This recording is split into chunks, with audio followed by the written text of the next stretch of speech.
Good morning children. बच्चों हम part 5 पढ़ रहे थे। पार्ट 5 है आपका संज्ञा, जिसमें 3 टॉपिक है। लास्ट टाइम हमने वीडियो जो देखी वो लिंग थी, ठीक है। लिंग में हमें जेंडर्स का पता चलता है, मेल फीमेल, पुरुष स्त्री। आज हम टॉपिक पढ़ेंगे वो है वचन। वचन में हमें नंबर्स का पता चलता है, एक या एक से ज़्यादा, ठीक है। जिन शब्दों से हमें पता चलता है वो एक है या एक से ज़्यादा, उन्हें हम वचन कहते हैं। जैसे देखिए पत्ता, पत्ते। इस शब्द से हमें पता चल रहा है एक पत्ते की बात हो रही है और इससे पता चल रहा है ज़्यादा की बात हो रही है, ठीक है। तो शब्द के जिस रूप से हमें उसकी संख्या एक या अनेक होने का पता चलता है उसे हम वचन कहते हैं। वचन के 2 रूप होते हैं या 2 भेद होते हैं, एक वचन और बहुवचन। एक वचन में हमें संज्ञा के एक होने का पता चलता है, बहुवचन में हमें संज्ञा के एक से ज़्यादा होने का पता चलता है। एक से ज़्यादा कितने भी हो सकते हैं बच्चों, 2, 3, 4, 10, 20, है ना, 50, 100, कितने भी। देखिए एग्जाम्पल, तोता, मछली, मुर्गा, तारा। इन शब्दों से हमें पता चल रहा है एक की बात हो रही है, एक तोता, एक मछली, एक मुर्गा, एक तारा, है ना। और इसका बहुवचन देखिए, तोते, मछलियाँ, मुर्गे, तारे। इन शब्दों से हमें पता चल रहा है कि एक से ज़्यादा की बात हो रही है, ठीक है बच्चों। एक वचन और बहुवचन के अलावा कुछ शब्द ऐसे होते हैं बच्चों जो हमेशा एक वचन में प्रयोग किए जाते हैं, जैसे घी, पानी, आकाश, आग, वर्षा, जनता आदि, ठीक है। ये शब्द हमेशा एक वचन में प्रयोग होते हैं। घी खा लिया, पानी पी लिया, आग बुझ गई, वर्षा आ गई, जनता खड़ी है ना। हालांकि जनता में देखो कितने सारे लोग होते हैं, बहुवचन तब भी नहीं होता, एक शब्द के लिए प्रयोग होता है एक वचन। इसके अलावा कुछ शब्द ऐसे होते हैं जो हमेशा बहुवचन रहते हैं, जैसे दर्शन, आंसू, हस्ताक्षर, प्राण। देखिए हम बोलते हैं भगवान के दर्शन किए, ऐसे नहीं बोलते दर्शन किया। आंसू आ गए, हस्ताक्षर कर दिए, हस्ताक्षर मतलब साइन कर दिए, है ना। प्राण निकल गए।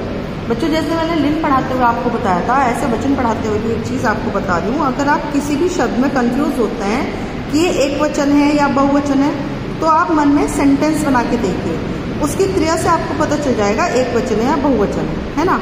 पानी के लिए अगर आप कंफ्यूज होते हैं तो आप मन में सेंटेंस बनाओगे, पानी पी लिया या पानी गिर गया।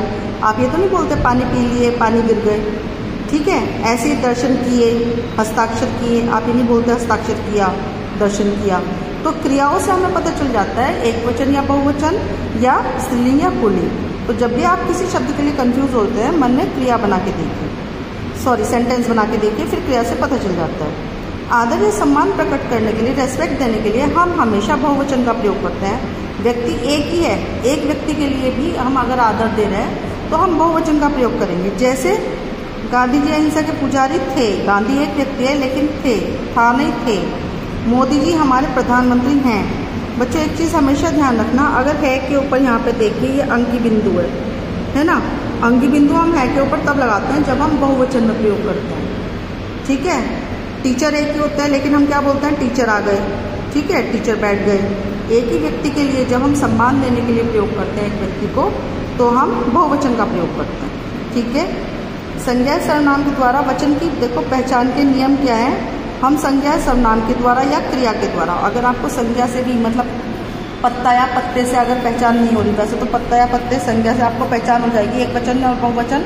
अगर तब भी नहीं हो रही है तो आप क्रिया के द्वारा पहचान सकते हैं, ठीक है। वचन बदले जाते हैं जो आप शुरू से पढ़ते आए हैं, वो बात बातें, पुस्तक पुस्तकें। इसमें एक चीज़ आपको और बताती हूँ, आपके जो नंबर कटते हैं बच्चों, यहाँ पर आप अंकी बिंदु नहीं लगाते।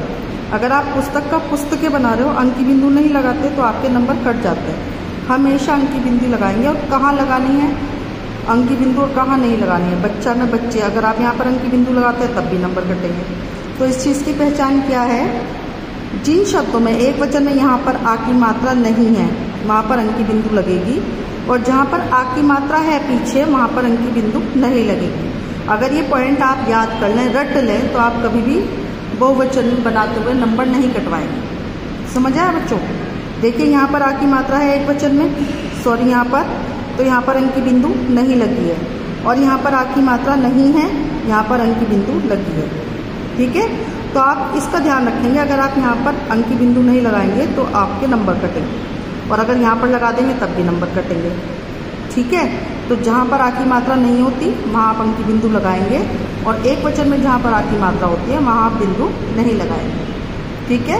तो ये कुछ चीज़ें होती हैं बच्चों जो हमेशा याद रख लो अगर आप, तो आपके नंबर नहीं कटेंगे। दूसरी चीज़ क्या होती है, जब एक वचन में बड़ी ई की मात्रा का प्रयोग होता है, ठीक है, जैसे देखिए एक शब्द दिखा रही हूँ, बड़ी ई, अगर एक वचन में बड़ी ई की मात्रा का प्रयोग हो रहा है तो आप बहुवचन बनाते हुए हमेशा छोटी ई की मात्रा लगाएं, ठीक है। नारी नारियाँ, कुर्सी कुर्सियाँ, ठीक है। ये चीज़ें आप ध्यान रखोगे तो कभी आपके वचन गलत नहीं होंगे, ठीक है बच्चों। ये बुक वर्क मैंने आपको करा दिया था, जिन बच्चों ने नहीं किया होगा अपना बुक वर्क आप कंप्लीट करेंगे, ठीक है। इसमें कोई मुश्किल नहीं है, जो एब्सेंट रहे होंगे या बुक नहीं लाए होंगे तो आप पीछे से लेसन में से देख के आप अपना वर्क कंप्लीट करेंगे, ठीक है बच्चों। Bye, have a nice day.